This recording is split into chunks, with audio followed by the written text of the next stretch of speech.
Good evening, ladies and gentlemen, and welcome to the 7th edition of the BigFooty Bombercast for season 2021. I'm fairly certain it's the 7th, but I may have lost track of the numbers. Our guest this evening, we'll start with a return performer, and that is jmoo. How are you this evening, mate? I'm fantastic, thanks, Bonds. How are you doing?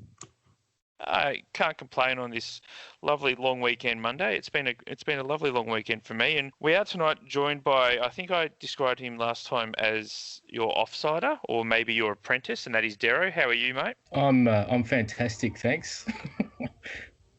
I think you managed to introduce him and insult us both at the same time, from memory. It's pretty impressive, Bonser. Thanks very much for that, mate. I'm not too sure that calling him your apprentice is insulting you, is it, jmoo? No, I think there was something else actually. But look, we'll everyone, if you're starting at this episode, I implore you to go back and listen from episode 1 because it really is a ripper series. It does really sound like the old, if you come in halfway through, make sure you go back to episode 1 so you don't miss anything. Obviously, you will have missed tons because we want everybody to go back and listen to the very first episode. But obviously, this weekend, Essendon did not have a game. We actually managed to have the bye this week. So we're not going to review what we've seen on the weekend because there was nothing to see. What we are going to quickly go through is a quick review of the season that we've seen so far. So, jmoo, I'll come to you. We'll start in the back end of the field. We'll start in defence. How do you think that the defence has shaped up this year? For me, I thought it was probably going to be our weak point, especially when I saw that Ambrose, Hurley and Hooker were all training with the forwards in the preseason. Obviously, we have seen Ambrose, but he only played forward. We've seen Hooker, he played forward, and Hurley's been sick. But despite the fact that we've been seemingly inexperienced, I think our defence has held up fairly strongly throughout the season.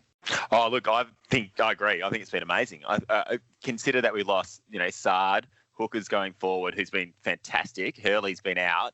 On paper, we looked pretty ordinary. We essentially had a first gamer coming in to hold it down in Laverde, and he's been an absolute revelation. So I think we've done amazingly well in our defence, considering, who we had lost and, who was coming in. And I think the fact that we've only seen Zerk Thatcher, I think, once or twice, 2 full games this year, just goes to show how well we've been doing in the back line. Yeah. So Dero, were you surprised that Zerk Thatcher's only had the 2 games so far?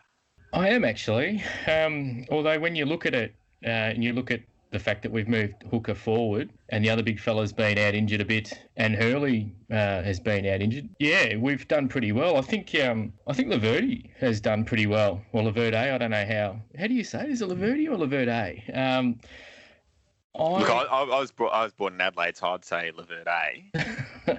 Yeah, well, he has. I mean, I thought his career was over at the end of the year last year, and he has done so well to resurrect his career, and he is a really, really good defender. So it's good to see, and I think Nick Hind, running around. So yeah, they've definitely played above my expectations, and yeah, I thought Zerk Thatcher, would probably be playing, and I didn't really have a lot of time for him either.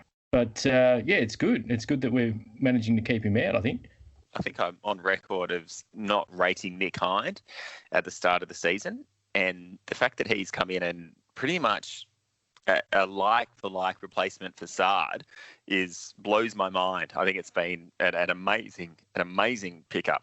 Look, I'll be honest, I think your opinion on Nick Hind at the start of the season probably underlines just how sound of judge you are when it comes to football. But I will just quickly point out, Zerk Thatcher's actually played 4 games, and I'm with you. I thought he'd only played a couple, but he played against St Kilda, Sydney, Collingwood, and West Coast. So we're actually 3-1 when he plays. So maybe he should be getting more of a run. Well, I've always been on record as rating him a lot. If you were to rewind, about 5 minutes, I was on record as saying he's probably one of our top 6 defenders, and he should be playing more, I think is what I said. And I'm shocked that he's only played 2 games. I think that's the thing. If they're settled and they're playing well, he's going to struggle to get a game. It's only going to be injury that's going to seem introduced into that side, I think. Yeah, well, I think it was Heath on the board the other day was saying that he thought that Zerk Thatcher should be in alongside Laverde, Francis and Stewart. But I don't really see how that fits. I think that's far too top heavy. And Stewart is the other one that's obviously come on in leaps and bounds. I mean, he's probably still 2nd or 3rd best forward at the club, but he's also probably now the 2nd or 3rd best full back we have at the club. So he's definitely become a very versatile player for us, which is probably something nobody predicted in the preseason. Well, I don't want to, have a guess, but I would have thought he's played about the same number of games as Zirk Thatcher then. Only 3 or 4 in the back line, and he's holding it down pretty well. I'm sure you've got the stats to back that up, Bonds. I think he's got a bit of improvement in him too. He's not quite there, Stuart, but he's a little bit better athletically than Zirk Thatcher. I think Zirk Thatcher might just be a little bit too slow, and he may be exposed at times because of that. You're right, jmoo. He has played 6 games, but he's actually 3-3. So maybe, so he has played a little bit more, but he has been involved in a couple more losses. I do think that Zirk Thatcher gets a little bit of a bum steer on our board. Clearly, he's our talisman with 3-1. But I think if he was to be forced, even if he's to be forced to play like 4 or 5 games in a row, and I can't recall 4 games he's played. I'm sure some of those must have been on the sub, because I can't recall him getting a fair run of 4 games. But if he did, I reckon he'd prove a lot of haters wrong. I reckon he's got something. The other bloke that's gone into the back line this year that's been a real talisman for us has been Heppel. I mean, we all saw it in his rookie years. Playing off that half-back line, he was always a good player, and then he moved into midfield. But he has gone back to that half-back role, that Luke Hodge role that I think I described in an earlier edition of the podcast. And he's definitely thrived again. He's definitely just that calm, cool head who never seems to be rushed playing in the last line or, whenever the ball's coming in. I think that's a good call, Bonce. He's got a very level head. He's really good when the ball's beneath his knees as well. But yeah, look, the Luke Hodge role is a really good way of describing it. Yeah, the drunk driving spokesman for light and easy role. Every team needs one of those. Oh, that too. But I probably wrote him off. So Bonds, I'm probably 2 from 2 so far with calling players. But yeah, I thought he was cooked. I thought he was done, and he'd just be getting a couple of games because he's the captain. But he's been great in the back line. As much as I hate the terminology in Aussie rules of the quarterback, he really does kind of play that role for us, and he's been great this year as well. And I don't think he'd make it in our midfield anymore, but I think as the general in the back line, he's probably been what we needed there since the pretzel chucker left. So Dero, jmoo did touch on him before and said that he was on record for not rating Nick Hind. And look, I hoped he'd come on. But how do you think St Kilda are feeling at the moment, seeing what he's doing for us, especially considering they're paying Brad Hill $800,000 to essentially play the same role, and he's doing it much poorer than Nick Hind at the moment? Oh, look, I don't think anyone could have seen him having such an impact. I don't know. I didn't mind him when he was Essendon, and I was a little bit disappointed that we let him go to St Kilda because I saw him play some good footy in the VFL. I think I remember him kicking a few goals a few times as well. But yeah, he's been pound for pound, he's been just as good as Saad this year, I reckon, across at Carlton. And he's pretty much slotted in and had the same impact. So, yeah, you'd be bleeding if you're a St Kilda fan, I reckon. Yeah, I think so. But I don't want to get all F-dog here, but I don't think we let him go from Essendon. Didn't we have a later pick than St Kilda, so we couldn't pick him up? I can't remember, Rain Man. I'm not so good on the draft. Yeah, I think you're right, but I'd much rather prefer to go with the we let him go theory because it sounds better that we welcomed him back. Well, he clearly didn't have any problems with coming back, so there's no bad blood there. So jmoo, the other 2 that we haven't touched on, and we'll touch on them before we move on, is Mason Redmond and Aaron Francis. Now, they've both also been outstanding this year, and I think a large part of it comes down to the fact that they've actually managed to get some games into their bodies, as opposed to playing 2 or 3 here, breaking down, playing 1 here, breaking down. Francis has actually managed to play 10 of the 12 this year, whilst Redmond has played 11 of the 12. So I think that continuous time on the field is really starting to reap the benefits for us.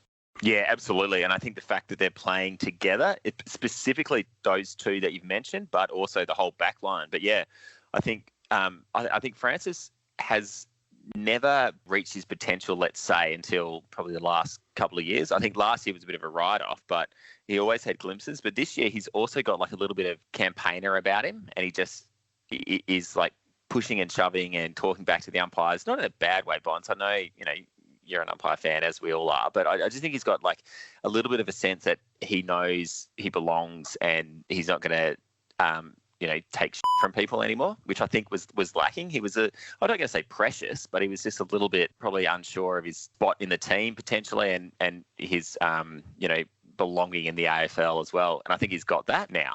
How good is Redmond? He's turned it around this year, I think. He's a really rock-solid player. I think, as you said, Bonce, I think we're pretty solid down there. I mean, there's a bit of improvement to come, but there's some genuine talent with guys like Redmond and Francis, and hopefully a little bit more improvement as well. So, yeah, hopefully exciting times to come. So, Dero, we'll turn to the engine room now, and we'll go to the big three, which is, of course, McGrath, Merritt and Parrish. Some people might argue on McGrath, but he still had 25 touches this year, which is pretty impressive for a bloke of his age. But we will just quickly go, Darcy Parish, did you predict this happening? I've had everybody on so far saying no, they didn't predict it. So come on, tell us that you predicted it and saw it coming.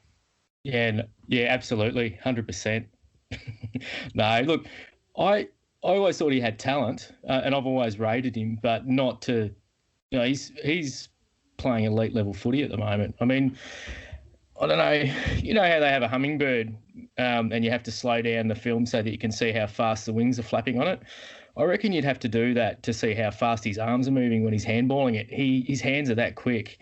His work rate is amazing. He's a fantastic footballer, and I guess he's definitely exceeded my expectations. And it's a shame for Merritt because Merritt's having a really good year as well. But he's probably a little bit behind Parrish at the moment in terms of impact. Oh, that's interesting that you think that Merritt's a spud. I think that Merritt's a great footballer personally. But I also do agree with you in all seriousness that Parrish has been amazing. And for what an 180 centimetre, 80 care guy, he's the inside bull that we always didn't realise we needed on the outside. It's great. And I think another strength of our midfield this year, apart from having the three main guys rotate through there, is someone like Kyle Langford has really stepped up. Will Snelling is another one that's also gone through there at times. They're all sort of playing their roles. The role players are doing their thing, and the top level players in our midfield aren't being expected to carry the load like they have in previous Essendon sides. Yeah, for sure. I think Langford's one of the guys who might not be the starting midfielder in the centre bounces, but he can rotate through. He can play on that wing and be the link person, like the good old-fashioned centreman that used to be, when I was watching footy in the 90s. And he does it really, really well. I think he's a hugely valuable part of the midfield. Absolutely. No, he's coming of age. He's always been pretty solid, I think, and probably unfairly maligned at different stages, but he's becoming a very solid footballer, and he's probably not going to, win games off his own boot, but I think he's going to have a positive contribution regularly. Nice work, John. The other player in the midfield that's obviously been a revelation for us, and it's only his first season, so I suppose revelations is probably overstating a little bit, but that is, of course, Nick Cox on the wing there. He hasn't blown a game apart, though, yet, has he, Jamie? He's still shown glimpses and still sort of learning the craft at AFL level, I suppose, is the way to put it. Yeah, look, I think for the height he is and the athleticism he has, it's amazing, like the skill set he's got.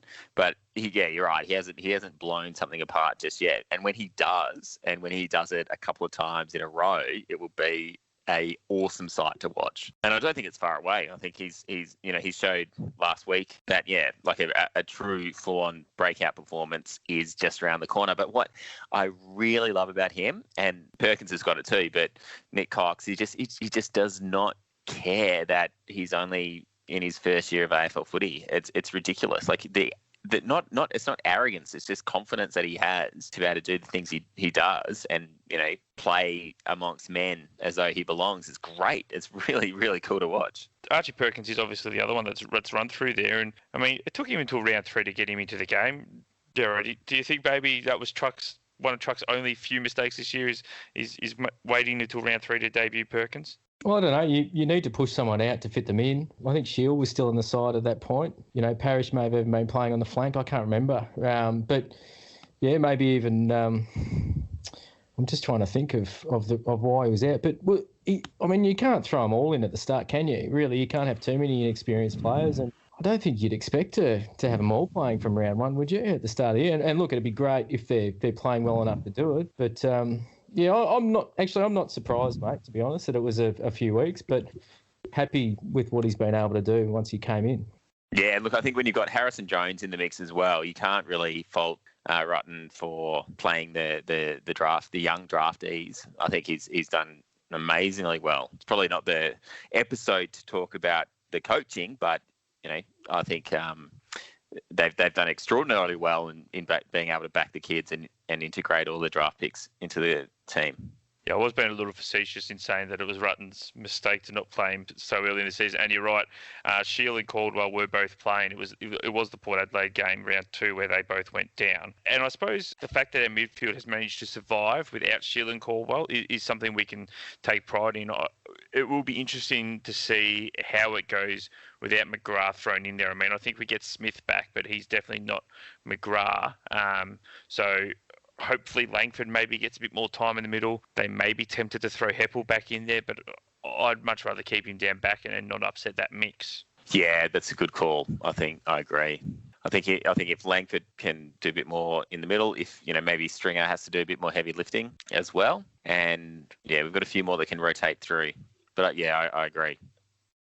I don't know if we can throw Stringer in there because doesn't Dero have him traded off for a 3rd round pick already?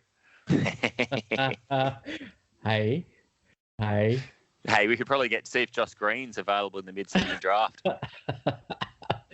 Hey, I just made a comment on a Saturday night that was taken out of context. You make one comment and it's ruthless. They're ruthless on this board, Dero.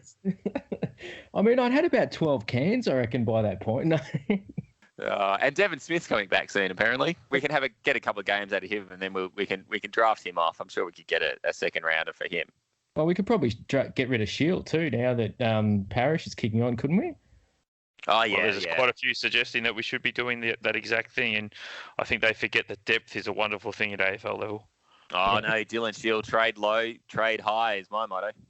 All right, so we will now turn to the forward line, and we have already mentioned Harrison Jones, so we'll start there with him, Dero. So we'll start there with him, Dero. jmoo, go away because I know exactly what your thoughts are on him. So we'll let Dero start with Harrison Jones. He's been a very, very impressive young player once he actually managed to learn how to kick straight. He can kick very straight. He's a really good kick for goal. I think his first game was a bit of an anomaly. But I'll tell you what, when he starts taking those marks, and he's Joe Danaher was a bit like that too when he first started. He just was a little bit out. But once he starts marking them, I mean, the way he runs, his work rate, he kind of reminds me a bit of and this is probably a big statement, but he reminds me of a young Nick Ringwald, the way he moves and plays. But, probably doesn't mark it as well, but geez, I tell you what, he's going to be a good player, I think. I think he is a good player. And I think one of the things, the reason I say I think he is a good player is he may not have the stats on the board yet, and he may not have the goals on the Coleman tally yet, but you watch it when we're fortunate enough to be able to actually watch games live. You see this guy running back and forward and back, and he just repeat leads, repeat efforts, and just he's clever about his forward craft as well, which we haven't had for the longest time. So he may not get the stats, and he may not get the results on the scoreboard yet, but the way that he makes an effort and brings other people into the game to then hit the scoreboard is amazing. I love him. I love him a lot. Yeah, I don't think I love him as much as you, jmoo, but I can definitely see a little bit of what you can see in him. He runs, he works hard, doesn't he? And that's really good to see. I reckon if I was playing AFL, I would drop everything to campaign to be the captain of an AFLX team, just so that I could be in a situation where I could pick teams and I would pick him first for my AFLX team. Yeah, I'm not sure if that's a compliment or not. Well, that was just a roundabout way of saying that if I could pick a team, I'd put him on my first picked list. So why not just say that? Why bring AFLX into it? I don't understand what you're doing here. I'm just trying to be a bit whimsical, just to bring the... Bringing the whimsy. Bringing the whimsy. Anyway, I reckon Harrison Jones is probably our best I won't say best key forward, but he's close to it. Let's do this. Let's revisit this next year, and I reckon he will be our most important forward. Our most important forward right now is hooker. Absolutely. Yeah, I reckon this time next year it may well be Harrison Jones. And I'm glad you mentioned Hooker because he was the bloke I was going to mention next. To be honest, he is kicking goals and he is currently leading our goal kicking from Tipper, who we'll also touch on. But I actually think people had forgotten what Cale Hooker did back in 2017 when he came back off his holiday. We'll call it a holiday. He kicked 40 goals that year, and he's on track to do it again. He's actually having his best year. Goals per game at the moment. The problem was in 2018, 19, and 20. Even when he played, so he missed a few games in the especially in 19 and 20. He played down back. He didn't really play forward. So I think everyone sort of forgot that he could clunk the big mark in the goal square. He could get out in the lead and find the space. But we've just slotted him down there again this year out of necessity. And geez, he's just rolled straight back into it, hasn't he, Dero? Yeah, I love him. Always have loved him. I love him a bit like jmoo loves Jones. He's just got a great set of hands, and you can see he just loves. He loves to kick goals. He loves to play well. Loves it when the team's going well, and it's really good to see. After last year, he had such a injury interrupted season, and for him to come back and have such an impact. I don't know where he is on the table for the Coleman, but he must be up there, and he's doing really well. So I'm loving it. And I don't know, has he got another year in him, do you reckon, boys? Yeah, I do. I reckon, let's be honest, he's not doing a lot athletically. So, yeah, he could do it again next year. Because what he does amazingly well. And if he's going to be the guy who takes, the opposition's key defender and just gives it a crack, and 5 times out of 10 he takes a mark, and then, a couple of times out of 10 he kicks a goal, that's what we need, just to let everyone else develop. I reckon one more year for sure. Yeah, I don't see any reason why he can't do what he's doing now next year, because as you just said, jmoo, he's not exactly the most athletic player getting around at the moment. He's definitely lost that yard of pace, which is probably why people such as myself thought he was done as a footballer if they kept him in the back line, because he just can't keep up. I don't think he can keep up with forwards anymore, but it's a bit different when you have to lose someone. It's easier to lose someone than to try and stay with them. And he's currently 6th in the Coleman medal, tied with Jack Darling on 29 goals. I don't like his chances of winning it, but, if he kicks 12 against Hawthorn next week, down in Tassie, I believe, then, well, he's always a chance of winning it. Yeah, I reckon 12 against Hawthorn should be very much gettable.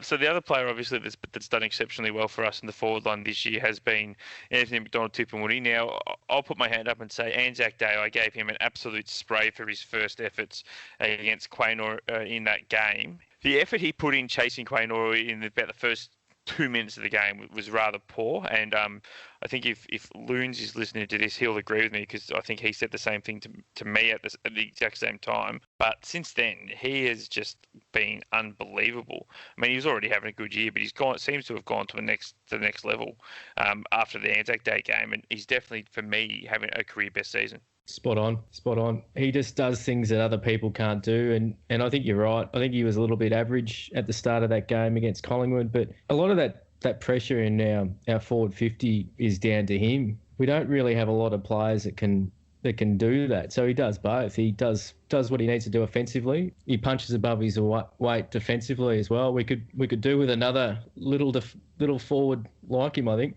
It's interesting you mentioned the pressure, because one other bloke I was going to mention is, of course, Will Snelling. Now, I'm pretty sure he actually led the Bombers for tackles inside forward 50, and I think that was definitely something that we lacked against Richmond. Now, obviously, him missing was not the reason we lost the game, but we did miss that pressure that he brought to the side. So I think that him being able to be that more defensive-minded forward has allowed Tipungwuti to actually become more offensive and probably play a little bit looser, which has led to a few more goals. Yeah, I think he's what he does is amazing. But my only concern with Tipper is, and we're talking about can Hooker go on, I don't know how much longer that Tipper can play the way he does. I think he's older than everyone thinks he is, because he started late, and I reckon we're only going to be lucky enough to have him in the team for probably maybe 2 or 3 more years. I hope I'm wrong, but I just get a feeling that he's reached his ceiling, and he'll drop off quicker than most. Let's hope those Davey boys are as good as people think they're going to be, and he can pass the baton. Yeah. Well, if you're riding Tipper off at 28 years old, does that mean you've already got one foot in the grave? Oh, mate, I peaked a long, long, long time ago. No, I just think just the way he plays, and I think the fact that he started a little bit late. I've always thought that, we're probably seeing the last year or two of him, and I've thought that way for the last 3 or 4 or 5 years, and he's, keep on going, obviously. But yeah, more than any other player, I just reckon we're seeing the end of him earlier, prematurely. I could be wrong. I hope I'm wrong. I regret bringing it up at all, but this is just the way I feel when I see Tipper playing. I think, oh, this is great, but we've only got a couple of years left of this. I don't know about you, Dero, but jmoo riding off the rest of Tipper Moody's career seems like the perfect place to stop the podcast this evening, just so it's the last message that everybody remembers. But I will just be a little bit nice, and I'll say to jmoo, okay, so you've seen the first 12 games this year. I'll get you to give us who's going to win the best and fairest, where are we going to finish on the ladder, and any player do you think will leave out of the big three in Stringer, Parrish and Merritt? And once you've done that, Dero, I'll get you to answer the same questions. Oh, thank you, because I think I can wisely come back to this with a slam dunk by saying Parrish will be the best and fairest. Runner-up, Zach Merritt. And I think we'll finish just outside of the finals, probably 10th or 11th, which will probably be a good thing for the team and for everything. But I think we'll have a very, very good attitude going into next year. And I don't think I think we'll win more than we lose in the back end of the season. I just don't think we'll make finals, and that's not bad, because I think we won't lose anybody, and I think we'll be really, really well placed next year. So I'm very optimistic for the back end of this year and next. I couldn't have said it better myself, Jamie. I reckon you're spot on there. And it'll be good. And we'll go into next year with positive thoughts, which is good, because it wasn't looking so good at the start of this year. So, yeah, it'll be good. What about you, Bonser? You want to put yourself on the line? Look, I actually, and I also do agree with you boys. I think that we'll probably finish just outside the 8. I think that Parrish will win the best and fairest, although I wouldn't be surprised if Merritt did win, because he has been just as good this year. But that will do us this evening, gentlemen. So thank you very much for coming on. Absolute pleasure, anytime. Absolutely. Thanks, Ponce. Now, we do have Hawthorn this coming week down in Tasmania. The game has been officially moved, so that'll be a novel experience for many of us, because I'm not too sure how many of us actually remember the last time we played down there. It was Fitzroy at North Hobart Oval in 1992. I think you'll have to go a bit further back to find the last time we played at Launceston. I don't think we've ever played there before, so it'll be an interesting game, and it'll be an interesting wrap-up. So once again, thank you all for joining us, and we'll speak to you again next week.